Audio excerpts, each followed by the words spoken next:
안녕하세요. 가족을 살린 나이팅게일 30대 후반 여자입니다. 여러분은 가족 사이에 가장 중요한 것이 무엇이라고 생각하시나요? 사랑, 배려, 신뢰 등 참 많은 것들이 있지만 저는 그중 대화가 가장 중요하다고 생각합니다. 사람은 대화를 통해 다양한 마음과 감정을 서로 나누니까요. 대화가 이루어지지 않으면 상대의 마음도 혹은 자기 자신의 마음도 확인할 수 없게 되기 참 쉽습니다. 그렇다고 대화만 중요한 것도 아니죠. 네, 말 또한 정말 중요합니다. 며칠 전 쉬는 날에 이금희 아나운서의 책을 보니 이런 문장이 있더라고요. 가까워지는데도 말이 큰 몫을 하지만 멀어지는데도 말이 결정적 역할을 합니다. 참 공감되는 문장이라 여러분께도 알려드리고 싶어 가져왔습니다. 사람의 인성은 그 사람이 내뱉는 말에서 가장 쉽게 판단되곤 하죠. 저는 특히 병원에서 3교대로 일을 하는 간호사이기 때문에 참 여러 유형의 사람들을 만난답니다. 참 신기한 게 있다면 요즘에는 예쁘게 말해서 예쁨 받는 사람보다 뾰족하게 말해서 관심을 갈구하는 분들이 참 많다는 거예요. 환자분들을 돌보고 보호자분들과 제일 많이 소통하는 간호사 입장에서 말과 대화의 중요성을 항상 느끼곤 했습니다. 하지만 제일 크게 와닿는 경험이 있었는데요. 이제 차례대로 들려드릴게요. 바쁜 일상 속 틈틈이 사연을 적어보았는데 재밌게 들어주셨으면 좋겠습니다. 저는 대개로 유명한 고장에서 태어나고 자랐어요. 부모님은 대게집을 운영하셨는데 정갈하고 깔끔한 음식 솜씨로 관광객들은 물론 동네 사람들에게도 칭찬이 자자했습니다. 성실하게 일하시는 부모님 덕분에 저는 부족함 없이 공부에 집중할 수 있었어요. 초등학생 시절부터 쭉 간호사가 꿈이었는데 열심히 공부해서 서울로 대학을 갔고 막힘없이 간호사가 됐습니다. 처음에는 제가 생각했던 것보다 3교대 근무가 참 힘들었어요. 매달 근무 시간이 달라지기 때문에 생체 리듬이 깨져 생리불순이나 탈모가 생기기도 했고요. 특히 나이트 근무를 하면 다른 사람들이 이른 출근을 하는 시간에 퇴근을 하고 환한 햇살을 맞으며 잠에 들어야 하죠. 암막 커튼을 치고 기마개까지 끼고서 잠에 들려 노력해봤지만 몸은 잔뜩 피곤한데 정작 잠은 들지 않아 참 애를 먹었습니다. 하지만 인간은 역시 적응의 동물이잖아요. 매년 다사다난한 병동 일을 하며 경력이 늘다 보니 저는 참 간호사 일이 천직이었어요. 핏줄이 얇아서 주사 바늘이 닿기만 해도 터지는 분들이 많은데 그럴 때마다 제일 많이 불리는 사람이 바로 저였습니다. 성실하신 부모님 영향 덕분인지 늘 다른 동기들보다 일찍 출근해서 고가 물품 카운트며 환자 파악 등 참 열심히 일했습니다. 병동에서 제 별명은 대나무숲 요정이었어요. 대나무숲이 어떤 곳인지 아시나요? 임금님 귀는 당나귀 귀 외쳤던 그곳이 바로 대나무숲이랍니다. 동료 간호사, 선후배, 환자, 보호자님들까지 저에게 고민이나 걱정을 터놓는 사람들이 참 많았거든요. 저는 타인의 감정에 공감을 참 잘하는 성격이라 상대 이야기에 귀 기울여주고 잘 공감해주곤 했거든요. 하지만 정작 제 자신을 되돌아보고 스트레스를 관리하는 방법은 참 미숙했습니다. 타인의 고민마저 제 고민인 양 함께 걱정해주는 마당에 스스로를 아낄 줄을 몰랐죠. 이런 속사정을 유일하게 알아주는 사람은 제 1년 위 선배 언니뿐이었습니다. 성미야, 너도 네 고민이나 걱정을 터놓을 사람이 필요한 거야. 너를 따뜻하게 보듬어 줄 사람. 이제 슬슬 너도 연애를 할 때가 되었다 이 말이지. 에이, 언니가 있는데 갑자기 무슨 연애를 해요. 우리처럼 스케줄대로 뒤죽박죽 일하는 사람들은 연애하기 더 어렵죠. 선배 언니는 간호사 스케줄을 이해해주는 사람을 만나면 된다고 자기 고등학교 후배 이야기를 꺼내더라고요. 작년부터 종종 저와 성격이 딱 맞는 사람이 있다고 소개팅을 해보라며 이야기 꺼내곤 했었죠. 바쁜 일정 속에 연애하기가 쉽지 않을 거라 생각되어 거절했었는데 언니는 자기를 믿고 딱 한 번만 만나보라고 성화였습니다. 결국 못 이기는 척 오픈할 소개팅을 나갔어요. 부끄럽지만 거기서 만난 사람이 바로 지금의 남편이랍니다. 남편은 참 매력적인 사람이었어요. 사실 잘생긴 외모가 아니라 살짝 실망했지만 사람은 겉모습보다 내면의 아름다움이 더 중요하잖아요. 중소기업에 다니는 그저 평범한 회사원인데 대화를 나눌수록 참 순수한 마인드와 상대를 배려하는 매너가 몸에 장착되어 있더라고요. 말에 재치가 넘쳐서 짧은 대화에도 저는 계속 웃기 바빴습니다. 원래는 한 번만 만나보려 했는데 남편에게 호감을 느껴 제가 먼저 애프터 신청도 했다니까요. 저희는 첫 만남 이후로 데이트를 즐기며 연애를 시작했습니다. 제가 매달 스케줄이 바뀌니 연애를 할 때 그게 걸림돌이 될까 걱정을 했었는데 아무런 문제가 없더라고요. 남편은 워낙 영화 보기 광이어서 제가 바쁘게 일하는 시간에는 좋아하는 영화들을 다시 보거나 시부의 일을 돕기도 했어요. 또한 남편은 제가 걱정을 털어놓으면 조언을 해주는 저만의 든든한 키다리 아저씨였고 나이트 근무 때 잠도 포기하고 병원으로 달려와 동료들과 함께 먹을 야식을 선물해주고 가는 산타 할아버지 같았어요. 이렇게 저희는 2년 넘는 시간 동안 예쁘게 연애를 하다 결혼 준비를 했습니다. 저와 남편은 양가에 서로 잘하려고 참 노력했어요. 남편은 출장 핑계로 친정 부모님 가게에 깜짝 방문하는 일이 많았습니다. 엄마 반찬이 그리울 때가 많은데 남편이 서울로 올라갈 때 넉넉히 챙겨 와준 덕분에 늘 반찬 걱정이 없었죠. 저희 시부께서는 동네에서 제법 큰 마트를 운영하고 계셨습니다. 근처에서 제일 큰 마트가 시부께서 하시는 곳이라 단골 손님들이 정말 많았어요. 저는 마트 직원분들과 드시라고 커피와 빵을 배달 보내곤 했습니다. 저희 병원 약국 약사님께 추천받은 영양제를 선물해 드리기도 했고요. 그래서 그런지 시부께서는 저를 참 예뻐해 주셨어요.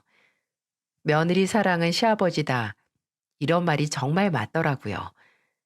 특히 상견례에서 며느리 사랑이 정말 돋보이셨답니다. 상견례 날 저는 양가 선물로 도라지 정과 예쁜 보자기에 포장된 과일 세트를 준비했어요.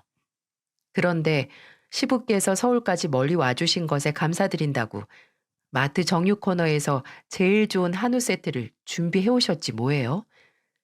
친정 아빠는 이럴 줄 알았으면 대게를 좀 가져올 걸 그랬다고 죄송스러워서 어떻게 하냐며 걱정하셨어요. 하지만 시부께서는 한정식집이 떠나갈 듯 호탕하게 웃으시면서 말씀하셨습니다. 사돈, 이건 제가 꼭 감사 인사드리고 싶어서 성의 표시 드린 거니까 너무 부담 갖지 마세요. 이렇게 예쁘고 착한 딸을 저희 부족한 큰애 짝으로 허락해 주시다니 정말 감사드립니다. 아이고, 과찬이세요. 저희 딸도 부족한 게 참 많습니다. 절대 아닙니다. 제가 몇 번 만나봤는데 그때마다 얼마나 싹싹하고 잘 웃는지 무엇보다 아픈 환자를 살리는 간호사 아닙니까? 제가 다 뿌듯해서 주변 사람들한테 얼마나 자랑하는지 몰라요. 시부께서는 계속해서 제 칭찬을 하셨어요. 우리 집에 시집 와준다니 저는 너무 행복합니다. 우리 아들한테는 너무 고맙고요. 라고 계속 말해주시는 덕분에 저희 부모님은 안심의 미소를 지으셨어요. 훈훈한 분위기에 저도 긴장을 풀고 양가 부모님 표정을 살피며 밥을 먹었어요. 뽀얗고 주름 하나 없는 시부모님들에 반해 바닷가 햇볕에 그을린 탓인지 대게 찜기 열에 익으신 건지 까맣고 주름이 자글자글 가득한 친정 부모님을 보니 마음이 속상했습니다. 좋은 화장품이라도 사드릴 걸 아니면 상견례 앞두고 피부 마사지라도 받으시라고 미리 준비 좀 해드릴 걸 참 후회가 되었죠. 더군다나 시모는 시부보다 11살이나 어리셔서 괜히 더 젊고 팽팽하게 보이셨습니다. 살짝 마음이 찡해져 있었는데 평소 같다면 그저 말없이 식사만 하실 친정엄마께서 갑자기 수줍게 웃으시면서 말씀하시더라고요. 사돈어른, 말씀만으로도 정말 감사드립니다. 딸이 서울에서 힘들게 병원 일하면서 걱정이 참 많았는데 이렇게 가까운 곳에 부모님이 두 분이나 더 생겼으니 참 든든하네요. 우리 예비 사이도 얼마나 다정한지 틈만 나면 전화해서 안부 묻고 지난 생일에는 글쎄 겨울잠바 커플로 사라고 50만 원이나 보내줬더라고요. 결혼도 하기 전인데 이런 사이가 어딨어요. 저도 너무 감사하네요. 그런데 순간 한참을 말이 없던 시모가 어이없다는 듯 콧방귀 소리를 내셨습니다. 한순간 얼어붙은 듯 모두가 아무 말이 없다가 시부가 한층 더 큰 목소리로 또다시 제 칭찬을 하셨어요. 분위기를 전환해 보시려고 나름 노력을 하셨는데 시모는 이번에 혀를 차셨습니다. 아니 여보 뭘 그렇게 오버를 해요. 요즘 간호사 합격 못하는 사람들이 어디 있다고. 그리고 아직 식장 걸어 들어간 것도 아니고 며느리도 아닌데 너무 벌써부터 띄워주는 거 아니에요? 시모의 가시돋친 말에 저희는 모두 싸늘하게 얼어버렸고 시부는 불같이 화를 내셨어요. 가만히 있지 왜 생각 없이 말을 하냐고 말입니다. 그 순간 제 남동생은 사돈 어른께서 저희 누나를 너무 예뻐해 주셔서 질투하시는 거죠? 라며 너스레를 피웠습니다. 시모는 찝찝한 표정으로 그렇다고 얼버무렸고 남편과 제가 황급히 다른 대화를 꺼내 분위기를 전환했답니다. 혹시 여러분도 느끼셨나요? 저희 시모의 말이 얼마나 모난 곳이 많은지 말이죠. 상견례는 다시 화기애애한 분위기로 마무리 지어져 갔지만 저는 시모 때문에 조금 찝찝했습니다. 사실 그뿐만이 아니었어요. 남편에게는 여동생이 있었습니다. 시누이도 남편처럼 중소기업에 취직한 회사원인데 어떤 이유인진 몰라도 음식도 깨작깨작 거의 안 먹고 말 한마디 없었죠. 특히 시모가 무슨 말을 하려는 참이면 맥주를 벌컥벌컥 마시는 게 어딘가 마음이 불편해 보였습니다. 나중에 남편에게 시누이 이야기를 했더니 남편은 시누이가 워낙 어른들을 어려워하는 성격이라 그랬을 것이라고 했죠. 저도 깊게 생각하지 않으려 노력하며 그냥 넘어갔답니다. 상견례가 끝나고 남편과 저는 결혼 준비에 박차를 가했습니다. 제일 큰 문제는 역시 신혼집이었어요. 병원과 가까운 곳으로 집을 구할지 좀 더 외곽으로 빠져서 싼 곳을 구할지 고민했습니다. 그런데 어느 날 시부가 한 가지 제안을 해주셨어요. 너희가 집에 들어와서 우리랑 3년만 같이 살면 이 아파트 너희 줄게. 그때쯤이면 마트도 다른 사람한테 넘기고 나는 고향 내려가서 귀농할 생각이야. 도시에서 정신 하나 없이 여유 하나 없이 일하고 사는 거 너무 지쳤다. 둘 다 어떻게 생각해? 시부의 말은 정말 파격적인 제안이셨어요. 시부가 일생을 다 바쳐 마련하신 그 아파트는 자리도 정말 좋고 브랜드 아파트여서 거의 10억 정도나 다름없었습니다. 아버님, 아무리 그래도 평생을 열심히 일하셔서 마련한 곳인데 저희한테 주시다니요. 그래, 내 아파트 내가 아들 며느리한테 주는 게 뭐 어떠냐? 자식들한테 주는 게 제일 좋지. 그 순간 시모가 펄쩍 뛰시며 소리치셨어요. 여보, 아니 왜 나한테 상의 한마디 없이 그런 결정을 해요? 난 귀농하기 싫어. 시골에서 내가 어떻게 살아요? 그럼 당신은 혼자 서울에 남아서 살든가. 시부는 단호하게 말하시더니 쌩하고 자리를 피하셨습니다. 가끔 이렇게 시부와 시모는 정말 부부 맞나 싶을 정도로 어색하거나 서로에게 무안할 만큼 쌀쌀맞은 사이셨어요. 저는 일단 자리를 옮겨 남편과 진지하게 상의를 했습니다. 이걸 어쩜 좋을지 말이죠. 그런데 남편이 저를 설득하기 시작하더라고요. 어차피 집 구하는 것이 쉽지 않으니 감사한 마음으로 제안을 받아들이자고 말입니다. 시부가 정말 귀농에 대한 생각이 진지하게 있으셨는지 2년 전부터 고향 전라도에 내려가셔서 땅도 미리 받으시고 농사에 관련된 공부도 정말 많이 하고 계셨죠. 저도 솔직히 정말 감사한 제안이라고 느껴졌어요. 병원으로 한 번에 가는 교통편도 있고 근처에 학교들이 많아서 아이를 낳고 키우기에도 더할 나위 없이 좋다고 생각했습니다. 무엇보다 시댁의 대장인 시부께서 마인드도 건강하시고 저를 참 아껴주셨기 때문에 걱정이 없었죠. 아직 사이가 좁혀지지 않은 시모가 걱정이었지만 제가 열심히 노력하고 다가간다면 별 문제 없을 거라고 결론 지었습니다. 저희는 그렇게 시부의 제안에 승낙해 시댁에서의 신혼생활을 시작했어요. 저는 그냥 몸만 들어가 살기엔 죄송스러워서 혼수로 가구들을 바꿔드리고 싶다고 시부께 말씀드렸죠. 하지만 시부는 정말 단호하게 싫다고 거절하셨어요. 시모께서는 내심 기대하시는 듯 했고 저는 눈치껏 애교를 부리며 시부를 설득했습니다. 결국 냉장고와 TV 그리고 저희 부부 침실에 필요한 가구들만 준비해서 들어갔네요. 저는 결혼까지 무사히 마쳤지만 사실 시누이가 마음에 걸렸습니다. 시누이는 혼자 작은 평수 아파트에서 따로 살고 있었지만 저희가 시댁에서 사는 게 마음에 안 들 수도 있으니까요.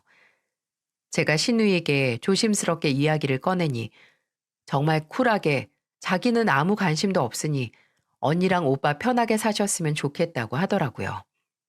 오히려 제가 그 집에서 살 수 있을지 걱정까지 해주면서 말입니다. 처음에는 시댁살이 하는 저를 걱정해 주는 건가 싶었는데 알고 보니 정말 상상도 못했던 일이 있었지 뭐예요? 그 사실을 알게 된 날은 결혼 후 여느 때와 똑같은 일상을 보내던 중 일어났습니다.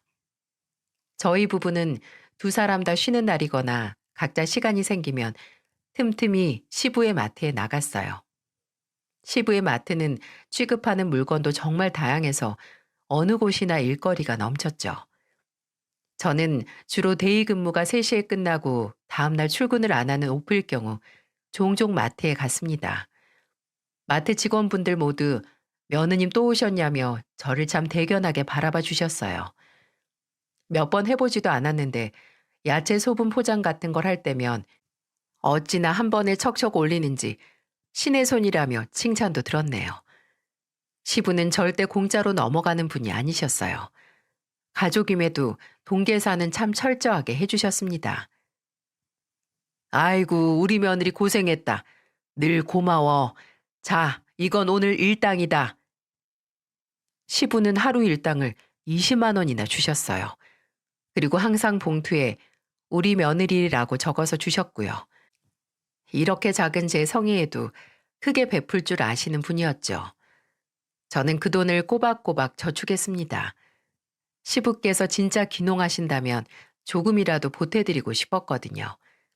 저뿐만이 아니라 남편도 퇴근 후 마트로 출근한다는 말이 나올 정도로 일을 열심히 도와드렸고 시부께 받은 돈은 미래 2세를 위해 쓰겠다며 저축을 했습니다.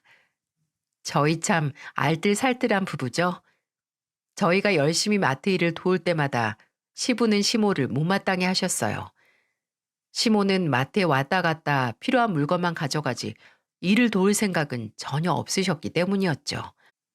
시부는 항상 저놈의 여편네, 아유 일이 이렇게 있어도 모두 남 일이네 하시면서 시모를 마음에 안 들어 하셨어요.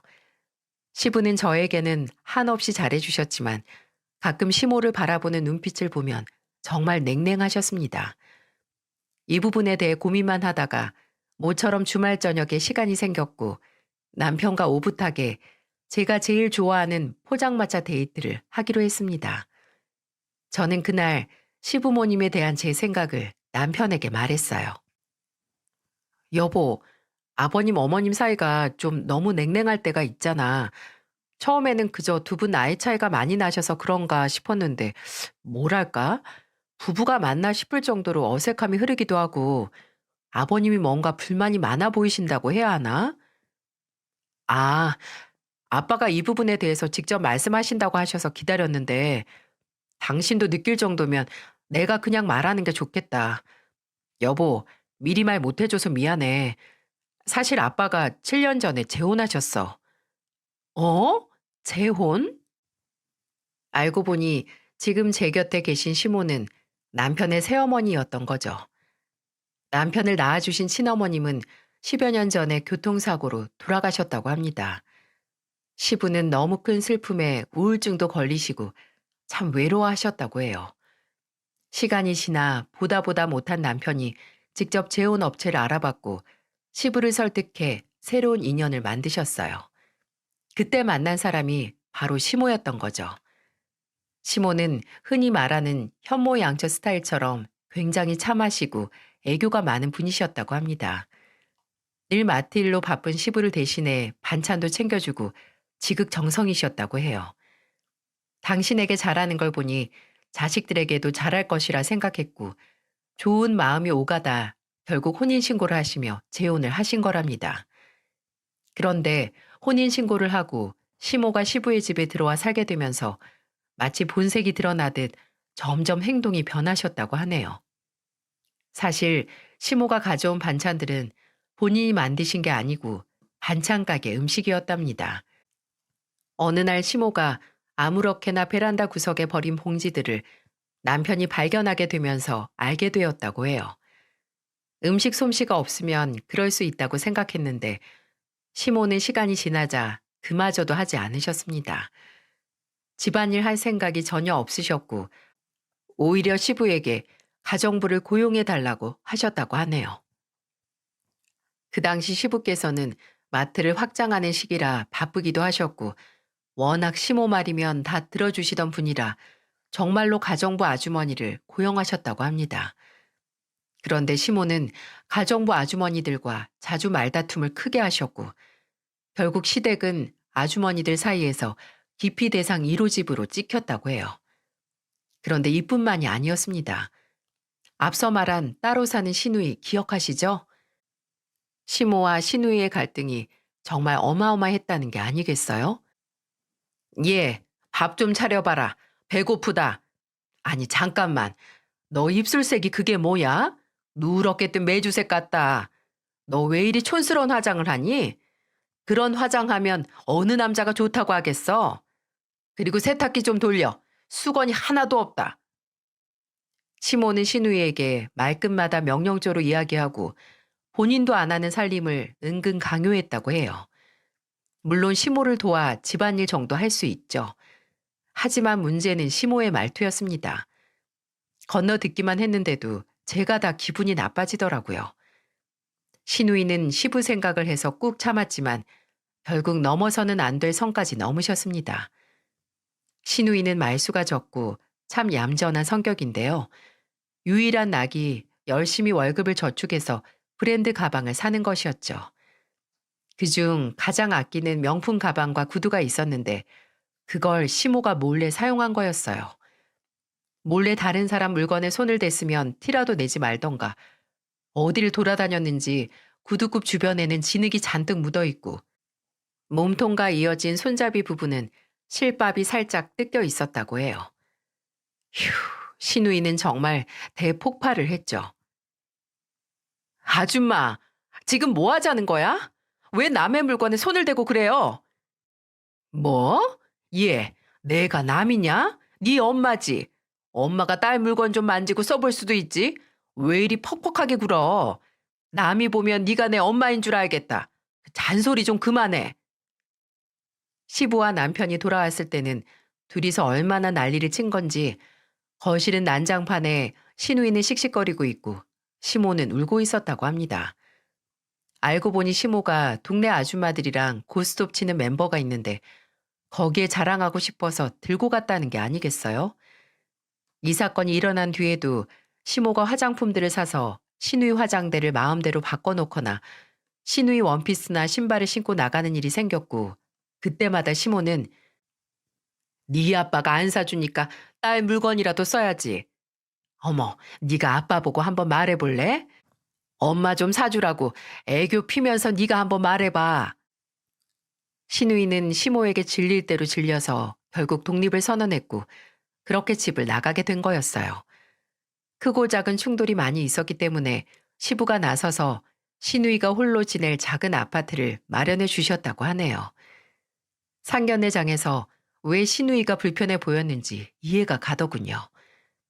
남편도 시모에게 불만이 있었지만 본인이 나서서 알아봤던 재혼이니 최대한 충돌하지 않게 외면하며 살았다고 합니다. 시모에게 아무런 터치를 안 하니까 싸움이 일어날 일이 없었죠. 남편은 아직까지도 새어머니라고 부른다고 했습니다. 엄마라는 호칭이 마음에서 나오지 않는다며 말이죠.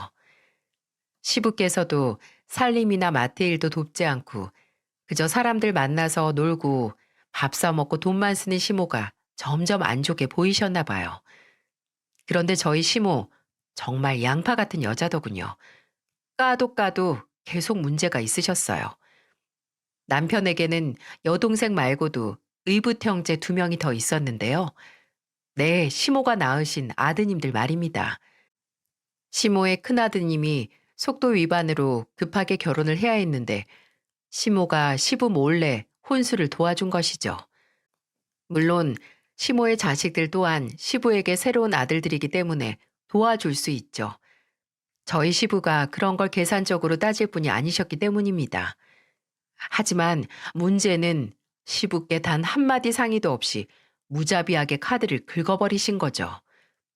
그것도 한도가 얼마인지 자세히 몰라 시모가 늘 가지고 다니시는 시부 카드 말고도 여분의 카드를 한 개 더, 그것도 시부의 지갑에서 몰래 챙기셨더랍니다. 더군다나 혼수를 그렇게 도와줬는데도 시부께서는 감사 인사 하나 듣지 못하셨다고 하네요. 그 뒤로 시부께서 시모에게 완전 질려버리셨고 점점 사이가 소원해지기 시작하셨답니다.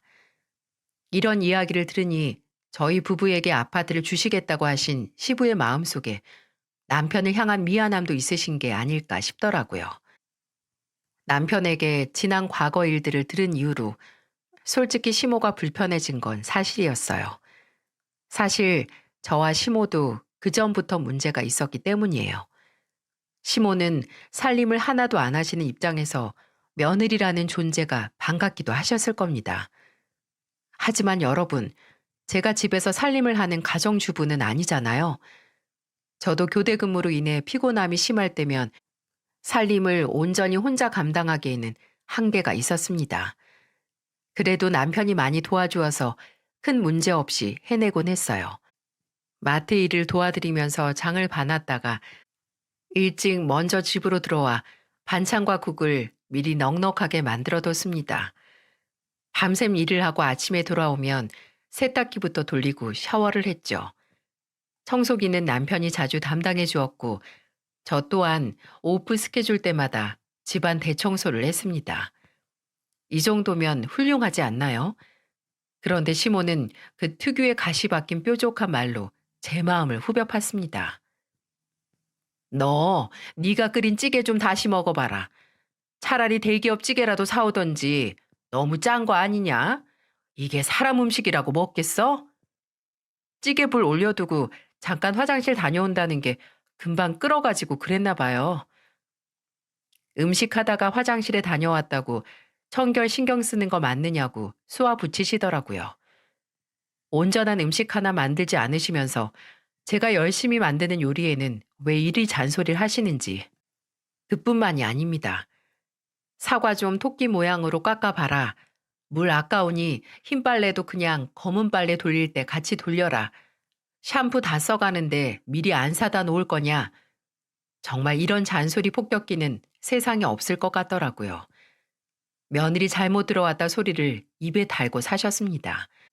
이렇게 살림에 관심도 많으신 분이 왜 아무것도 안 하고 매일 나가서 놀러만 다니시는지, 저는 시모와 가깝게 지내고 싶어도 늘 불편함이 마음 한구석에 단단히 자리 잡아 힘들더라고요. 3년간은 계속 얼굴 보고 지내야 할 사이이기 때문에 좋게 생각하려 애쓰면서 참아왔죠. 하지만 저도 사람이라 결국 폭발하고 말았습니다. 그날은 밤 9시부터 다음날 오전 7시 30분까지 나이트 근무를 한 날이었어요. 그날따라 병실 라운딩을 할 때 상태가 좋지 않은 환자분들이 유독 많아 신경이 예민했고 전산 처리 업무도 많고 오류 또한 많이 있어서 정말 힘들었거든요. 아침에 퇴근을 하고 늘 그랬듯 세탁기를 돌리려고 했는데 신경을 많이 써서 그런지 머리가 핑 돌았습니다. 딱 3시간만 자고 일어나서 점심 먹기 전에 세탁기를 돌리자 계획했죠. 방에 들어가 암막 커튼을 치고 누웠는데 시모가 방문을 확 여셨습니다. 예, 너 병원에서 영양제나 비타민 같은 거 있잖아. 마늘 주사 그런 거. 너희 병원에 없니? 있으면 그것 좀 가져와. 우리 모임 멤버들 집에서 좀 맞춰줘. 네? 어머님, 무슨 말씀을 하시는 거예요? 왜, 못 해줘? 간호사 며느리 이럴 때나 써먹어야 할 거 아니야? 우리 멤버 숙희 언니는 며느리가 화장품 회사 다닌다고 샘플들을 얼마나 챙겨준 줄 알아? 나도 이참에 생색 좀 내보자. 제가 아무 대꾸도 못하고 잠에 취해서 누워있는데 시모는 장난치는 어린아이 마냥 제 옆구리를 간지럼 태우며 말하셨어요. 배고픈데 아침 안 먹고 그냥 잘 거냐고 말입니다. 대기업 식품이든 뭐든 알아서 좀 드세요. 왜 늘 저만 살림해요? 제가 식모예요? 어머님도 이 집의 구성원이시면 저랑 같이 도와서 좀 하실 수도 있잖아요. 제가 아무리 여기 며느리라지만 저 너무 힘들어요. 끼니 정도는 알아서 해결하시고 이따 세탁기 좀 돌려주세요. 야, 너 나이가 몇 살이야? 내가 너보다 나이를 얼마나 더 먹었는데 지금 나보고 살림을 하라고 잔소리를 해? 그깟 살림 못하겠으면 네 돈으로 가정부라도 고용해서 쓰든지. 싫어요. 어머님 계시는데 왜 제 돈을 써요?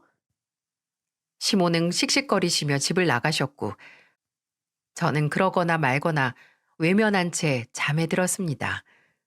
처음으로 쌓여있던 감정을 내뱉어 본 건데 솔직히 좀 후련하더라고요. 점심시간에 눈을 떠 부랴부랴 차돌 된장찌개를 끓였습니다. 거의 다 완성이 돼갈 무렵 시모가 집으로 들어오셨어요. 그리고 제 앞에 다가와 황당한 요구를 하기 시작하셨습니다. 저에게 매달 150만 원 월세를 내라고 하시는 게 아니겠어요? 저는 제 귀를 의심했습니다. 예, 따지고 보면 지금 너희 부부가 우리 부부 집에 얹혀 사는 거 아니냐. 솔직히 네가 예쁘게 말 잘 들으면 그냥 너한테 매달 용돈이나 받아가며 봐주려고 했다. 근데 공과사는 구별해야겠어. 이 정도 집에서 살려면 매달 150 정도 내야지. 그 대신 네 시아버지한테 말하지 마. 안 그러면 이 집에서 완전 아웃이야. 여러분, 150이면 적은 돈도 아니고 제 월급의 절반 정도를 내라고 하는 건데 이게 정말 말이 된다고 생각하세요? 저는 제 월급 이야기를 하면서 그렇게는 못 드린다며 정중하게 말씀드렸습니다. 그런데 시모는 얘 너만 벌어? 네 남편도 벌잖아. 싫으면 나가든지 라고 말하시더라고요. 그러면서 남편이 본인에게 아직도 엄마 소리도 안 하고 늘 새어머니 거리는 거 정말 기분 나쁘다고 화를 내셨습니다. 남편을 잘 구슬려서 월세 내라고 그런 것도 다 여자의 능력이라고 말하시는데 와, 정말 이건 아니라고 생각했죠. 시모는 저한테 받은 월세를 잘 모아서 나중에 제가 아기를 낳으면 좋은 선물을 주겠다며 너스레를 피우셨습니다. 가족끼리 무슨 월세를 내냐고 화를 내니까 월세가 싫은 거면 시모 용돈이라고 생각하라고 하시네요. 이 지긋지긋한 철없는 시모를 어떻게 하면 좋을지 고민스러웠습니다. 그래도 조금만 참아야 할지 같이 맞서 싸워 복수를 해야 할지 말이죠. 시모는 며칠 내내 은근히 저를 압박했습니다. 남편에게 말하고 해결을 해야 하나 고민하다가 저는 결국 솔로몬을 찾아갔어요. 바로 저희 시부 말입니다. 저는 애교를 부리며 데이트 신청을 했네요.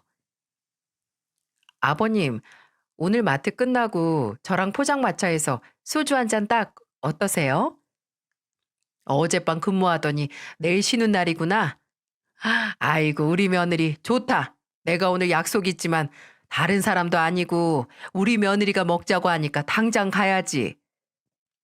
저는 남편에게 마트 마감을 부탁하고 시부와 함께 포장마차로 향했어요.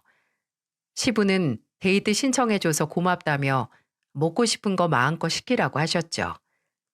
그래서 잔치국수며 닭발, 오돌뼈 정말 푸짐하게 시켰답니다. 소주 한 잔을 시부께 따라드리니 무슨 일인지 빨리 말해보라고 하시더라고요. 저는 막상 시부의 인자한 웃음을 보니 마음이 약해져 아무 말도 하지 못했습니다. 시부는 알코올이 덜 들어가서 말 못하냐고 그럼 우리 조금만 더 취해보자 말하시며 저를 웃음 짓게 만들어주셨어요. 홀짝거리며 술을 마시니 그동안 쌓여있던 서름이 몰려오는 듯 했습니다. 시부는 얼굴에 그늘 생긴 거 다 보이니까 솔직하게 말해봐 라고 말하셨어요. 제가 괜히 아버님 어머님 사이를 이간질 시키는 것 같아서 말하고 싶지 않았는데 저 집 나갈까 봐요. 저 이렇게는 못 살겠어요. 시부는 깜짝 놀라시며 왜 그러냐고 물으셨고 저는 시모가 요구한 150만 원 이야기를 전해드렸습니다. 150씩 내야 한다면 지금이라도 합가 생각 다시 해봐야 할 것 같다고 말하면서요. 시부는 정말 화가 나 보이셨습니다. 제가 괜히 말을 전해서 나쁜 년이 된 느낌이기도 하지만 남편에게 말하면 정말 어머님과 사이를 끝내버릴 것 같았다고 말했네요. 이런 와중에도 그런 생각을 해줘서 오히려 고맙고 미안하다고 시부가 오히려 사과를 하셨습니다. 그리고 진작 본인이 바로 잡았어야 할 문제인데 이렇게 외면만 하다가 일이 커진 것 같다며 자책하시기도 하셨고요. 시부는 무언가 골똘히 생각하셨죠. 그날 밤 집에서 난리가 났습니다. 집으로 돌아갔더니 남편은 방에서 홀로 영화를 보고 있었고 시모는 거실에서 드라마를 보시며 발톱에 매니큐어를 칠하고 계셨죠. 시부는 150만 원 월세 이야기가 사실이냐며 호통치셨습니다. 시모는 저를 곁눈질하며 이렇게 말하셨어요. 아니, 당신 생각을 해봐요. 이 정도 집에서 살려고 하면 대출이며 뭐며 그 정도는 써야 하지. 나도 받을 생각은 없었는데 성미재가 나한테 너무 시모 대접도 안 해주고 날 무시하니까 살림하라고 막 구박하고 다른 사람 빨래는 다 챙겨서 돌리면서 내 옷들은 세탁도 안 해주잖아. 내가 명색이 시어머니인데 이 정도 말도 못해? 우리 멤버 언니들이 다 그 정도 기강은 잡으라고 했어요. 기강은 무슨, 당신이 뭐 나처럼 해병대야? 당신이 종부리듯 하대하니 그렇지. 옷도 맨날 장롱 속에 허물마냥 벗어놓으니 알 수가 있나? 아니 뭐 그리고 월세? 그걸 왜 당신이 받아? 이 집 네 명이야. 근데 당신이 왜 나서서 그런 소리를 해? 시모는 혼인신고 되어 있으니 부부로서 엄연히 본인 집이기도 하다며 소리치셨어요. 시부의 재산 반절 정도는 받을 수 있는 자격이 있다며 말입니다. 시부는 어이없다는 듯 웃으시며 반박하셨죠. 이 집에 살면서 정말 제대로 살림한 적은 있냐고 말하셨어요. 그러면서 새로운 사실도 듣게 되었습니다. 시모가 사용하시는 시부카드가 많으면 매달 200이 넘는다고 하셨죠. 살림도 안 하고 돈도 벌지 않으면서 오로지 본인 개인이 사용하시는 돈만 200이라뇨. 시부는 계속해서 시모에게 마틸 한 번 안 도와주고 살림도 안 하고 이제는 하다하다 자식들 협박하고 잘 지내지도 않는다며 혼을 내셨습니다. 얘들이 날 싫어하고 불편해하잖아. 나도 잘 지내고 싶은데 안 받아주는 걸 어쩌라고요. 시모는 아이처럼 엉엉 울기 시작하셨어요. 하지만 시부는 단호하게 말하셨습니다. 당신이 어른답게 예쁘게 행동했어 봐. 애들이 불편해하나. 새엄마라도 엄마잖아. 당신이 노력한 대로 자식들도 알아줄 거야. 여보, 나도 자식들 말고 당신 편 들어주고 싶어. 근데 이렇게 미운 집만 골라서 하는데 내가 어떻게 그래? 빨리 며느리한테 사과해. 얘 성미야, 미안하다. 끝! 시모는 모든 상황을 끝내고 싶으셨던 건지 큰 소리로 끝이라고 외치셨어요. 순간 모두 다 웃음을 꾹 참았습니다. 시부는 무서운 얼굴로 지금 장난하냐고 똑바로 사과하라고 말하셨죠. 시모는 다시 한번 저에게 미안하다고 사과를 하셨어요. 다 좋았는데 마지막에 월세 150은 내가 생각해도 너무했고 그 대신 용돈 50씩 이라고 말을 흐리셨습니다. 시부는 본인 이마를 탁 때리며 용돈 소리가 지금 나오냐? 아직도 정신 못 차렸다. 나가서 놀이터라도 10바퀴 뛰고 오라며 정말로 시모를 밖으로 쫓아내셨어요. 지금 여러분이 듣기에 조금 웃긴 상황일 수도 있지만 그때 그 현장에 있던 저는 심각한 상황으로 이어질까봐 가슴이 조마조마했답니다. 시모께서는 1시간 만에 집으로 조심스럽게 까치발을 들고 들어오셨어요. 남편과 시부께서는 바람을 쐬러 나가셨고 저는 거실에서 담요를 가지고 기다리고 있었으니 딱 마주쳤죠. 밖에 바람이 쌀쌀했는지 시모 양 볼과 코, 귓바퀴 모두 빨갛게 얼어있는데 참 철없는 우리 시모를 어쩜 좋을지 가지고 있던 담요를 둘러드렸더니 시모는 눈물을 뚝뚝 흘리시며 미안하다고 사과를 하셨습니다. 어머님, 저희 소주나 한 잔 할까요? 저는 족발을 시켜 시모와 소주 한 잔 했습니다. 그리고 가만히 시모 곁에 앉아서 그동안의 인생 이야기를 들었죠. 왜 이런 시간을 진작 갖지 못했나 싶을 정도로 저희는 깊은 대화를 나눴습니다. 시모의 이야기를 들을 때마다 참 안타깝더라고요. 시모의 두 아들분들은 본인을 ATM 기계라고 생각하신답니다. 평소에도 얼마나 무시를 하는지 대화가 이루어지지 않고 보고 싶다고 연락해도 무시하거나 만나주지 않았고 그저 본인들이 돈이 필요할 때만 연락을 했다고 해요. 그래도 자기가 돈이 있어야 그나마 자식들을 만나고 연락할 수 있다는 생각에 철없이 시부의 돈을 그렇게 생각 없이 쓰고 다니셨다고 합니다. 이 서름을 누군가에게 털어놓고 싶은데 시부는 돈 벌기에 바빠 신경도 안 써주고 남편과 시누이도 자기를 불편해하니까 마음이 괜히 삐뚤어져 버린 것 같다고 후회하셨어요. 무엇보다 아들만 있던 자신에게 딸이 생겼으니 잘 지내보고 싶었는데 딸이 있는 주변 지인들이 하는 대로 서슴없이 행동했다가 사이가 너무 틀어져 버린 것 같다고 아쉬워하셨습니다. 또한 시모는 본인이 경제적 일과 집안 살림을 하나도 안 해서 정말 나쁜 년처럼 보이겠지만 본인 나름 우울증과 무기력증으로 힘이 들었다고 토로하셨어요.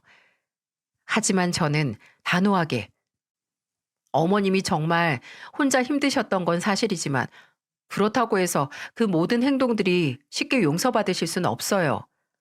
라고 말했죠. 시모는 고개를 연신 끄덕이시면서 제 말이 모두 맞다고 하셨습니다. 그러면서 사실 나 정말 얼마나 외로웠는지 아니? 하고 엉엉 우시더라고요. 하나뿐인 며느리와 친해지고 싶었는데 저 또한 다른 가족들처럼 자신에게 불편함을 내비치는 것 같아서 고민이었고 이를 다른 사람들에게 말하니 따끔하게 교육시킬 필요가 있다고 조언 아닌 조언을 듣고 오셨던 거죠. 저는 시모 손을 붙잡고 죄송하다 사과드렸고 본인의 잘못을 인정하시고 잘못에 대해 제대로 사과할 줄 아시는 것부터 이미 절반은 성공한 거라고 말했죠. 그리고 가장 중요한 말을 해드렸습니다. 어머님, 저도 그래요. 어떻게 보면 이 집에서 피 한 방울 안 섞인 남이에요. 근데 지금은 이렇게 하나의 가족으로 잘 살고 있잖아요. 제 남편에게 아직까지는 새어머니시지만 이제 그 부분은 그만 연연하시고 진짜 이 가족의 구성원이 되려고 노력해 보세요. 저한테는 그냥 어머니인걸요? 그리고 가는 말이 고와야 오는 말이 곱다. 잘 아시잖아요. 어머님이 삐뚤게 나가시면 그 누구도 똑같이 삐뚤어지게 돼요. 어느 순간 남편과 시부 모두 집에 들어오셔서 식탁에 자리를 잡고 앉아 계셨죠. 남편은 쭈뼛거리다 시모께 사과를 드렸습니다. 그저 아빠랑 잘 지내시면 아무 문제 없다고 생각한 지난 날을 반성한다고 말이에요. 저는 시부께 숟가락을 마이크처럼 넘겨드리며 아버님도 반성의 고백 한마디 하세요. 라고 말했습니다. 나도 당신이 외로웠을 거 생각하니 정말 마음이 아파. 미안해. 당신이랑 귀농해서 편하게 살 생각으로 돈만 벌며 살았네. 근데 아무리 힘들고 외로워도 그걸 카드로 풀면 어떻게 하나? 내가 마트 나와서 계산대라도 앉아 있으라고 했잖아. 그럼 당신 월급도 주고 언제까지 나만 고생하면서 당신 카드값 막아야겠어? 알겠어요. 예전에 마트 몇 번 갔더니만 직원들 몇 명이 불편하게 시모까지 왔다 갔다 거리냐고 험담하는 걸 들어서 서로 불편하니까 안 갔지 뭐. 나도 이제 진짜 달라질게요. 그날 시모께서 정말 많이 우셨어요. 저도 까칠하게 굴었던 거 사과드리고 이제 정말 하나씩 노력해보자고 제가 많이 도와드리겠다고 약속했습니다. 다음 날 일어났더니 글쎄 시모께서 된장찌개를 끓이고 계시는 겁니다. 저는 창밖을 내다보며 해 어느 방향에서 떴냐며 농담을 했어요. 시모는 민망한 듯 웃으시더니 유튜브 보면서 만능 육수로 만들어 끓였다고 간 좀 봐달라고 하셨죠. 저는 완전 맛있다고 요리의 숨은 고수께서 왜 지금까지 숨어 사셨냐고 기분 좋게 칭찬해 드렸네요. 시모도 깔깔 웃으시며 참 기뻐하셨어요. 그 이후로 시모와 함께 살림을 나눠서 했답니다. 마음 회복을 위해 저희 병원에서 상담도 받으시고 고스톱 대신 유튜브로 요리 만드는 레시피나 텃밭 키우기 영상을 보시는 건강한 취미 생활도 시작하셨죠. 그렇게 3년의 시간이 흐르고 시부께서는 정말 마트를 파시고 귀농을 떠나셨답니다. 저는 계획대로 그동안 마트 일하고 받은 용돈과 모아둔 돈을 합쳐 안마의자를 선물해 드렸어요. 저는 아직도 귀농길을 떠나시는 시모의 얼굴을 잊을 수가 없네요. 잔뜩 울상이 되셔서는 평생 자동차 소리, 사람들 소리 듣고 살았던 내가 이제는 귀뚜라미 소리, 닭 우는 소리 듣고 살아야 하냐며 한탄하셨죠. 그때 저희 시부께서 뭐라고 말하셨는지 아시나요? 그렇게 서울이 좋으면 그냥 여기 남던가. 이제 여기 아들 며느리 집이니까 월 150씩 월세 내면서 살겠다고 부탁 한번 해보든지. 시부의 재치 있는 말씀에 모두 한바탕 웃었네요. 저는 시모의 손을 잡고 맛있는 고기 사갈 테니 그때까지 상추 크게 키워 놓으시라고 응원했습니다. 사연 보내기 얼마 전 전라도 시골 마을에 다녀왔는데 시모께서 화려한 꽃무늬의 몸빼바지 입으시고 열심히 배추를 신문지에 싸고 계시더라고요. 잘 보관해 두었다가 봄까지 드신다는데 우리 시어머니 언제 이렇게 살림꾼이 되셨는지 참 귀여우시죠? 저희 솔로몬 시부 덕분에 분위기를 너무 심각하게 이끌어 나가지 않고 적당한 선에서 잘 해결할 수 있었던 것 같아요. 저와 남편은 이제 시모와 정말 많이 가까워졌습니다. 시누이 또한 저희와 함께 종종 시골에 내려오면서 관계 회복을 위해 많이 노력 중이고요. 시모께서 키우신 채소에 삼겹살을 구워 먹는데 갑자기 이런 말씀을 하시더군요.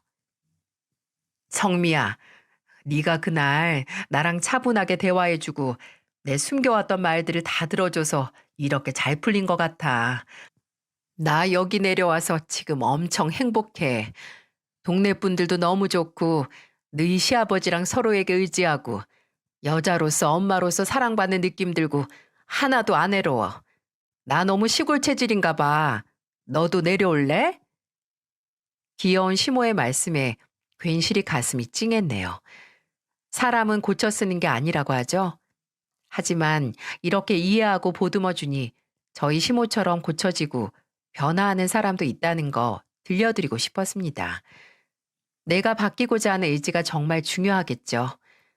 여러분, 상대방과 같은 입장, 같은 시선으로 바라보려고 노력하면 정말로 그 사람의 마음을 이해하게 됩니다. 그러니 걱정하지 마시고 말 안 하면 귀신도 모른다라는 말처럼 마음속에만 담아두지 마세요. 반드시 말로 표현하세요. 서로 대화를 해야 저희처럼 행복한 결말이 온답니다. 사연튜브 구독자님들 모두 가족분들과 행복한 나날을 보내시길 바라며 이만 줄이겠습니다. 감사합니다.